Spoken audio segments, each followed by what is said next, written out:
gjatë kohës së grevës, e cila zgjati për rreth 79 ditë, ku vendi insistonte se mbajti një qëndrim neutral ndaj kërkesave të punëtorëve, duke insistuar se si autoritet kontraktues, ku vendi ishte vetëm pranuesi i shërbimeve të ofruar nga operatori ekonomik, por nuk mund të ndërhynte në marrëdhëniet e punës mes kompanisë dhe punëtorëve, si dhe nuk ishte të drejtë të ndërhynte në përcjelljen e stafit apo në kushtet e punës. Megjithatë, përveç administrimit të procedurave të prokurimit publik, ku vendi kishte rol aktiv edhe në përcaktimin e pagave në kontratat e mirëmbajtjes. Kështu, në vitin 2023, në kontratën e nënshkruar mes Kuvendit të Kosovës dhe kompanisë Shafe Berger Junior GmbH Tega në Kosovë, si dhe Uni Project UP, Kuvendi i Kosovës kishte përcaktuar në dosjen e tenderit pagën minimale bruto për stafin e mirëmbajtjes higjienike, e cila ishte 300 euro. Po ashtu edhe në kontratën e nënshkruar në vitin 2022, Kuvendi kishte përcaktuar pagën minimale bruto në vlerë 280 euro për të njëjtin staf. Këto dy kontratat dëshmojnë se Kuvendi kishte diskrecion në përcaktimin e nivelit të pagës minimale në kontratat për sigurimin e shërbimeve mbështetëse.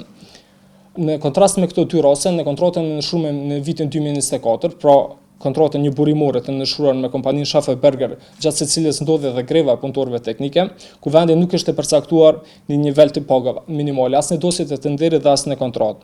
Argumenti se çështja e pagave ishte ekskluzivisht përgjegjësia e kompanisë bie ndesh me praktikën e mëparshme të këtij institucioni, e cila dëshmohet përmes kontratës të vitit 2023 dhe 2024.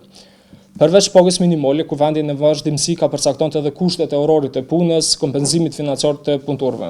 Në dosjen e tenderit për kontratën gjatë së cilës ndodhi greva, Kuvendi kishte përcaktuar se nuk do të kishte kompenzim shtesë për punën pas orarit apo gjatë fundjavës, duke përcaktuar në dokumentacionin e tenderit se asnjë punëtor e kompanisë nuk do të merrte pagesa shtesë për punën jashtë orarit.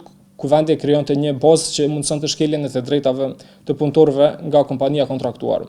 Situata me grevën e punëtorëve, pra e cila zgjati 79 ditë, u zgjidh në nëntor të vitit 2024, kur Kuvendi nënshkroi edhe një kontratë një burimore me të njëjtën kompani. Megjithatë, në këtë kontratë Kuvendi përcaktoi një nivel pagë minimale bruto në shumën 450 euro.